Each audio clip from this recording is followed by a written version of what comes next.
Hello guys, thanks for checking back out my channel mister chef. ഇന്ന് നമ്മളുടെ ചാനലിലൂടെ ഞാൻ നിങ്ങൾക്ക് പരിചയപ്പെടുത്തുന്നത് വളരെ ഈസി ആയിട്ട് ഉണ്ടാക്കാൻ പറ്റുന്ന ഹോം മെയ്ഡ് ഇനോക്കി പാസ്തയുടെ റെസിപ്പിയാണ്.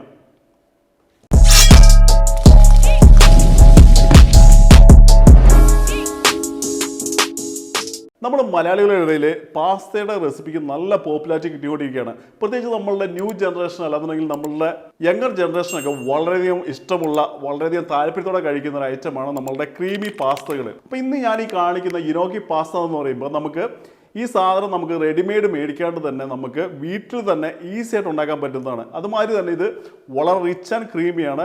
അതുകൊണ്ട് തന്നെ ചെറിയ കുട്ടികൾക്കും മുതിർന്നവർക്കും വളരെയധികം ഇഷ്ടപ്പെടുന്ന രീതിയിലാണ് നമ്മൾ ഈ റെസിപ്പി ഇന്ന് അറേഞ്ച് ചെയ്തിരിക്കുന്നത്. ഇത് വളരെ ഷോർട്ട് ആയിട്ടുള്ള വീഡിയോ ആണ്. അതുമാതിരി തന്നെ നമ്മൾ വളരെയധികം കുക്കിംഗ് ടിപ്സും പറയുന്നുണ്ട്. സ്കിപ്പ് ചെയ്യാണ്ട് ഫുള്ള് കാണാനായിട്ട് പ്രത്യേകം ശ്രദ്ധിക്കുക. കേസ് നമുക്ക് ആവശ്യമായുള്ള എല്ലാ ഐറ്റംസും ഞാനിവിടെ റെഡിയാക്കി എടുത്ത് വെച്ചിട്ടുണ്ട്. അടുത്തായി നമുക്ക് പാസ്ത എങ്ങനെ ഉണ്ടാക്കാൻ നോക്കാം. കേസ് ആദ്യമായി തന്നെ നമുക്കൊരു പാത്രത്തിൽ 300 ഗ്രാം പൊട്ടറ്റോ കട്ട് ചെയ്തെടുത്ത് വെള്ളത്തിലേക്ക് ഇട്ടതിന് ശേഷം നമുക്കിതിലേക്ക് 1/2 ടേബിൾ സ്പൂൺ ഉപ്പും കൂടി ഇട്ട് മിക്സ് ചെയ്തതിന് ശേഷം സ്റ്റൗ ഓണാക്കി നമുക്ക് പൊട്ടറ്റോ നന്നായിട്ട് നമുക്കൊന്ന് കുക്ക് ചെയ്തെടുക്കാം. ഏകദേശം ഒരു 10 മിനിറ്റ് നേരം പൊട്ടറ്റോ നന്നായിട്ട് ബോയിൽ ചെയ്തെടുത്തിട്ടുണ്ട്. നിങ്ങൾക്ക് കാണാവുന്ന മാതിരി പൊട്ടറ്റോ നന്നായിട്ട് കുക്കായിട്ടുണ്ട്. അടുത്തതായി നമുക്കിതൊരു പ്ലേറ്റിലേക്ക് മാറ്റാം. അടുത്തതായി ഈ റെസിപ്പിക്ക് നമ്മൾ ഉപയോഗിക്കാൻ പോകുന്ന 2 ചിക്കൻ ബ്രസ്റ്റ് നമുക്കൊന്ന് എങ്ങനെ മാരിനേറ്റ് ചെയ്യാൻ നോക്കാം. ആദ്യമായി ഇതിലേക്ക് 1 ടേബിൾ സ്പൂൺ ഒലിവ് ഓയിൽ, ഇല്ലാന്നുണ്ടെങ്കിൽ സൺഫ്ലവർ ഓയിൽ ഒഴിച്ചതിന് ശേഷം 1 ടീസ്പൂൺ പാപ്രിക്ക പൗഡർ, ഇല്ലാന്നുണ്ടെങ്കിൽ കാശ്മീരി ചില്ലി പൗഡർ, 1/2 ടീസ്പൂൺ ഉപ്പ്, 1 ടീസ്പൂൺ കുരുമുളക് പൊടി, 1/2 ടീസ്പൂൺ ഒറഗാനോ ഇല്ലാന്നുണ്ടെങ്കിൽ നിങ്ങൾക്കത് സ്കിപ്പ് ചെയ്യാൻ പറ്റുന്നതാണ്. ഇത്രയും സാധനം ഇട്ടതിന് ശേഷം നമുക്ക് നന്നായിട്ടൊന്ന് മിക്സ് ചെയ്ത് കൊടുക്കാം. ചിക്കൻ്റെ എല്ലാ ഭാഗത്തും മാരിനേഷൻ എത്തുന്ന വരെ നന്നായി മിക്സ് ചെയ്തതിന് ശേഷം നമുക്കിതെടുത്ത് സൈഡിലേക്ക് മാറ്റി വെക്കാം. നമ്മൾ നേരത്തെ കുക്ക് ചെയ്തെടുത്ത പൊട്ടറ്റോ നന്നായിട്ട് തണുത്തിട്ടുണ്ട്. ഇത് പാത്രത്തിലേക്ക് ഇട്ടതിന് ശേഷം നമുക്ക് കൈകൊണ്ട് നന്നായിട്ടൊന്ന് സ്മാഷ് ചെയ്തെടുക്കാം. നിങ്ങൾക്ക് കാണാൻ വേണ്ടി നമ്മൾ നന്നായിട്ട് സ്മാഷ് ചെയ്തെടുത്തിട്ടുണ്ട്. ഒട്ടും തന്നെ ലംസ് ഇല്ലാണ്ട് നന്നായിട്ട് സ്മാഷ് ചെയ്യാണ്ട് പ്രത്യേകം ശ്രദ്ധിക്കുക. അടുത്തായി നമുക്കൊരു എഗ്ഗ് ഇതിലേക്ക് ക്രാക്ക് ചെയ്ത് ഒഴിച്ചതിന് ശേഷം വീണ്ടും നന്നായിട്ടൊന്ന് മിക്സ് ചെയ്ത് കൊടുക്കാം. നമ്മുടെ എഗ്ഗും പൊട്ടറ്റോയും നന്നായി മിക്സ് ചെയ്തതിന് ശേഷം ഇതിലേക്ക് നമുക്ക് 1.5 കപ്പ് മൈദ ഇതിലേക്കിട്ട് നന്നായിട്ട് നമുക്കൊന്ന് മിക്സ് ചെയ്യാം. നമ്മൾ ഈ ഉണ്ടാക്കുന്ന ഡോ കൂടുതലായിട്ട് സ്റ്റിക്കി ആയിട്ട് അല്ലാന്നുണ്ടെങ്കിൽ കയ്യിൽ പിടിക്കുന്നതായിട്ട് തോന്നുവാണെന്നുണ്ടെങ്കിൽ നിങ്ങൾക്ക് ആവശ്യത്തിനനുസരിച്ച് കുറച്ചും കൂടെ മൈദ ആഡ് ചെയ്ത് ഡോ ആക്കി എടുക്കാൻ പറ്റുന്നതാണ്. അപ്പോൾ നമുക്ക് കാണാൻ വേണ്ടി നമ്മളൊരു നല്ലൊരു ഡോ ആക്കി എടുത്തിട്ടുണ്ട്. അടുത്തായി നമുക്കിത് 4ആയിട്ട് കട്ട് ചെയ്യാം. നമ്മൾ 4ആയി കട്ട് ചെയ്തെടുത്തതിന് ശേഷം നമുക്ക് അതിലെ ഒരു പാർട്ട് എടുത്ത് നമുക്ക് വീണ്ടും നന്നായി മിക്സ് ചെയ്തതിന് ശേഷം നമുക്കിത് നീളത്തിൽ റോൾ ചെയ്തെടുക്കാം. നീളത്തിൽ റോൾ ചെയ്തതിന് ശേഷം നമുക്കിത് കത്തി കൊണ്ട് ചെറിയ പീസുകളായിട്ട് വീണ്ടും കട്ട് ചെയ്തെടുക്കാം. ഇങ്ങനെ കട്ട് ചെയ്ത പീസ് നമുക്കതൊരു പാത്രത്തിലേക്ക് എടുത്ത് മാറ്റി വെക്കാം.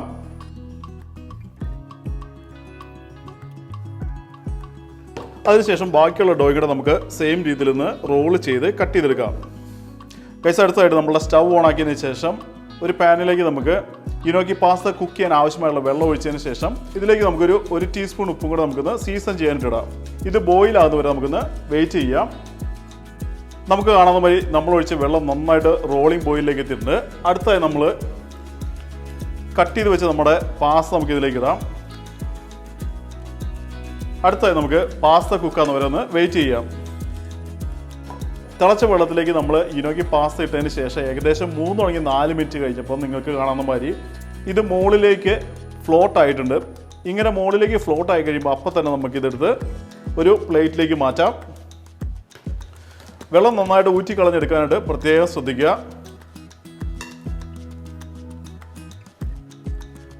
നിങ്ങൾക്ക് കാണുന്ന മാതിരി ഒട്ടും തന്നെ സ്റ്റിക്കി ആവേണ്ട എല്ലാം ഇൻഡിവിജ്വലായിട്ട് നല്ല രീതിയിൽ കുക്കായിട്ടുണ്ട്.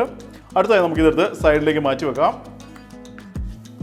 അടുത്തായി സ്റ്റൗ ഓണാക്കിയതിന് ശേഷം ഒരു നോൺ സ്റ്റിക്ക് പാൻ സ്റ്റൗവിലേക്ക് വെച്ച് ഇതിലേക്ക് 1 ടേബിൾ സ്പൂൺ ഒലിവ് ഓയിലോ ഇല്ലെന്നുണ്ടെങ്കിൽ സൺഫ്ലവർ ഓയിലോ ഒഴിച്ചതിന് ശേഷം ഓയിൽ ചൂടായി കഴിയുമ്പോൾ നമ്മൾ നേരത്തെ മാരിനേറ്റ് ചെയ്ത് വെച്ച ചിക്കൻ ബ്രസ്റ്റ് നമുക്കൊന്ന് ഗ്രില്ല് ചെയ്തെടുക്കാം. ചിക്കൻ്റെ ഓരോ സൈഡും നമ്മൾ 2.5 മിനിറ്റ് വീതമാണ് കുക്ക് ചെയ്തെടുക്കുന്നത്. കൂടുതൽ തിക്കായിട്ടുള്ള ചിക്കൻ ബ്രസ്റ്റ് ആണെന്നുണ്ടെങ്കിൽ 2.5 മിനിറ്റ് എന്നുള്ളത് 3.5 മിനിറ്റ് വരെ ഓരോ സൈഡും കുക്ക് ചെയ്യാൻ പറ്റുന്നതാണ്. ഗൈസ്, ഒരു സൈഡ് നമ്മൾ 2.5 മിനിറ്റ് നേരം കുക്ക് ചെയ്തെടുത്തിട്ടുണ്ട്. അടുത്തായി നമുക്കൊന്ന് ഫ്ലിപ്പ് ചെയ്ത് കൊടുക്കാം.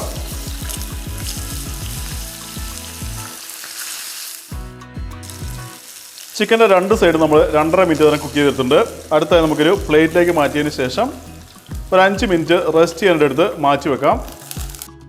കേസ് അപ്പോൾ നമുക്ക് കാണാൻ പറ്റും നമ്മുടെ ചിക്കൻ നമ്മൾ ക്യൂബ്സ് ആയിട്ട് കട്ട് ചെയ്തെടുത്തിട്ടുണ്ട്. ഒരെണ്ണം നമ്മൾ സ്ലൈസ് ചെയ്താണ് എടുത്തിരിക്കുന്നത്.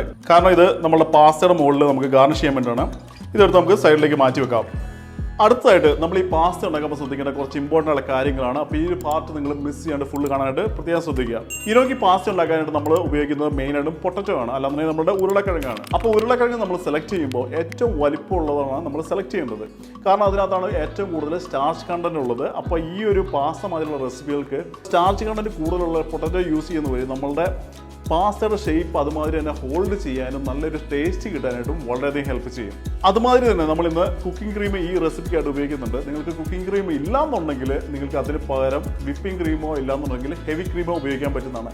ഇതൊന്നും ഇല്ലാന്നുണ്ടെങ്കിൽ നിങ്ങൾക്ക് മിൽക്ക് ഉപയോഗിച്ചും ഈ റെസിപ്പി ഉണ്ടാക്കാൻ പറ്റുന്നതാണ്. പക്ഷേ നമ്മൾ മിൽക്ക് ഉപയോഗിക്കുമ്പോൾ കുറച്ച് നേരം കൂടെ കുക്ക് ചെയ്ത് അല്ലാന്നുണ്ടെങ്കിൽ ബോയിൽ ചെയ്ത് നമ്മളുടെ മിൽക്ക് റെഡ്യൂസ് ചെയ്ത് അതിൻ്റെ തിക്നെസ് അല്ലെന്നുണ്ടെങ്കിൽ അതിൻ്റെ കൺസിസ്റ്റൻസി കറക്റ്റായിട്ട് കൊണ്ടുവരാനായിട്ട് പ്രത്യേകം ശ്രദ്ധിക്കുക.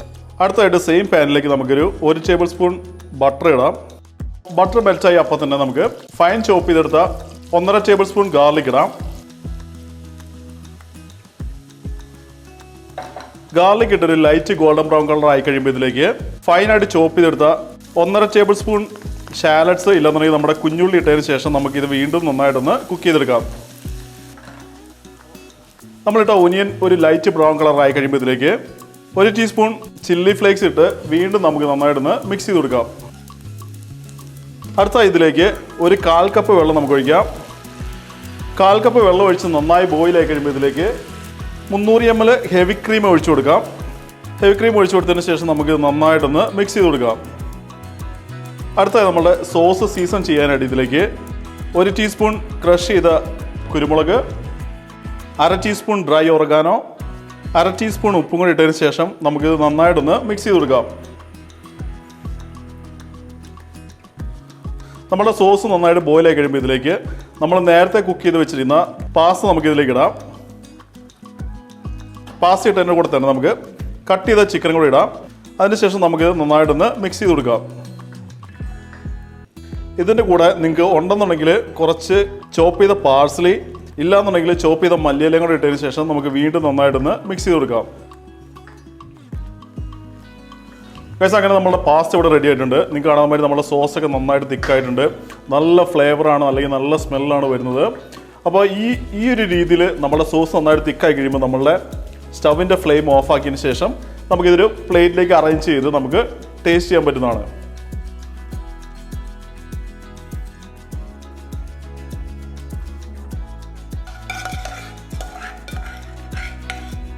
അടുത്ത നമുക്ക് സ്ലൈസ് ചെയ്തെടുത്ത ചിക്കൻ നമുക്ക് ഇതിൻ്റെ മുകളിലേക്ക് അറേഞ്ച് ചെയ്യാം. ഗാർണിഷ് ചെയ്യാനായിട്ട് കുറച്ച് ചില്ലി ഫ്ലേക്സ്, അതുമാതിരി തന്നെ ചോപ്പ് ചെയ്ത പാഴ്സലി ഇല്ലാന്നുണ്ടെങ്കിൽ കുറച്ച് മല്ലിയില. കേസ് നമ്മുടെ പാസ്ത ഇവിടെ റെഡി ഉണ്ട്. അടുത്തായി നമുക്കിതൊന്ന് ടേസ്റ്റ് ചെയ്ത് നോക്കാം. കേസ് അപ്പോൾ നമ്മുടെ ഇനോക്കി പാസ്ത ഇവിടെ അടിപൊളിയായിട്ട് റെഡി ആയിട്ടുണ്ട്. നല്ല ക്രീമി ആയിട്ടാണ് ഇരിക്കുന്നത്. അതുമാതിരി തന്നെ ഇതിനധികം സ്പൈസിനെസ് ഇല്ല. കാരണം നമ്മൾ സ്പൈസസ് വളരെ കുറച്ചിട്ടാണ് നമ്മൾ ഉണ്ടാക്കിയത്. കാരണം നമുക്ക് ആ ഒരു കിഡ്സിനും അതുമാതിരി നമ്മളുടെ മുതിർന്നവർക്കും എല്ലാവർക്കും ഒരേമാതിരി എൻജോയ് ചെയ്യാൻ വേണ്ടിയിട്ടാണ് ഞാനിങ്ങനെ സ്പൈസിനെസ് കുറച്ച് നമ്മൾ ഈ റെസിപ്പി അറേഞ്ച് ചെയ്തത്. നിങ്ങൾക്ക് ഇച്ചിരൂടെ സ്പൈസി വേണമെന്നുണ്ടെങ്കിൽ നമ്മളെ ചില്ലി ഫ്ലേക്സോ ഇല്ലാന്നുണ്ടെങ്കിൽ ബ്ലാക്ക് പെപ്പറോ ആഡ് ചെയ്ത് നിങ്ങളുടെ ലെവലിലുള്ള സ്പൈസിലേക്ക് ബ്രിങ്ങപ്പ് ചെയ്യാൻ പറ്റുന്നതാണ്. എനിവേ നല്ലൊരു റെസിപ്പിയാണ്. നിങ്ങൾ കണ്ട മാതിരി നമ്മൾ പാസ്ത നമുക്ക് കടയിൽ നിന്ന് മേടിക്കേണ്ട ആവശ്യമില്ല. നമുക്ക് ഹോം മെയ്ഡായിട്ട് വെറും പൊട്ടറ്റോയും മൈദയും കൊണ്ട് നമുക്ക് വീട്ടിൽ തന്നെ ഹോം മെയ്ഡ് ഉണ്ടാക്കിയതിന് ശേഷം നമുക്ക് പാസ്ത ഉണ്ടാക്കാൻ പറ്റുന്നതാണ്. പിന്നെ നമ്മുടെ സോസ് ആയാലും വളരെ ബേസിക് ആയിട്ടുള്ള റെസിപ്പികൾ മാത്രമാണ്. എല്ലാവർക്കും പാസ്ത ഉണ്ടാക്കാൻ പറ്റുമോ അല്ലാന്നുണ്ടെങ്കിൽ പേടി കൊണ്ട് മാത്രമാണ് നമ്മൾ വീട്ടിലുണ്ടാക്കാത്തത്. ഇതൊക്കെ തന്നെ വളരെ ഈസി ആയിട്ട് ഉണ്ടാക്കാൻ പറ്റുന്നതാണ്. നമ്മുടെ ഇന്ത്യൻ ഡിഷിനേക്കാളും ഈസി ആയിട്ട് ഉണ്ടാക്കാൻ പറ്റുന്നത് നമ്മളുടെ ഇറ്റാലിയൻ പാസ്ത ഡിഷസാണ്. അപ്പോൾ നിങ്ങൾ എല്ലാവരും മടി കൂടാണ്ട് ഉറപ്പായിട്ടും ട്രൈ ചെയ്യുക. നിങ്ങൾക്ക് ഇഷ്ടപ്പെടുന്നുള്ളത് ഞാൻ ഉറപ്പായിട്ടും പറയുന്നുണ്ട്. അതുമാതിരി തന്നെ നിങ്ങൾക്ക് ഇതുമാതിരി ഇൻട്രസ്റ്റിംഗ് ആയിട്ടുള്ള വീഡിയോസ് കാണുവാനായിട്ട് നമ്മുടെ ചാനലിലേക്ക് സബ്സ്ക്രൈബ് ചെയ്യുക. നമ്മുടെ വീഡിയോയ്ക്ക് ഒരു ലൈക്കും കൊടുക്കാനായിട്ട് പ്രത്യേകം ശ്രദ്ധിക്കുക. ഗൈസ് അപ്പോൾ നിങ്ങൾ എല്ലാവരും ട്രൈ ചെയ്യുക. ട്രൈ ചെയ്തതിന് ശേഷം നിങ്ങളുടെ അഭിപ്രായങ്ങളും സജഷൻസൊക്കെ നമ്മുടെ കമൻറ്റ് സെക്ഷൻ എഴുതി അറിയിക്കാനായിട്ട് പ്രത്യേകം ശ്രദ്ധിക്കുക. അതുമാതിരി ഇതുമായിട്ട് വേറെ പാസ്ത ഡിഷുകൾ നിങ്ങൾക്ക് കാണാൻ താല്പര്യമുണ്ടെന്നുണ്ടെങ്കിൽ അതും നമ്മുടെ കമൻറ്റ് സെക്ഷൻ എഴുതി അറിയിക്കാനായിട്ട് പ്രത്യേകം ശ്രദ്ധിക്കുക. അതുവഴി നമുക്ക് അടുത്ത വീഡിയോയിൽ അല്ലാന്നുണ്ടെങ്കിൽ ഫ്യൂച്ചർ വീഡിയോയിൽ അത് നമുക്ക് ഇൻക്ലൂഡ് ചെയ്യാൻ പറ്റുന്നതാണ്. So eat good food, stay healthy and I see you with a different video. By.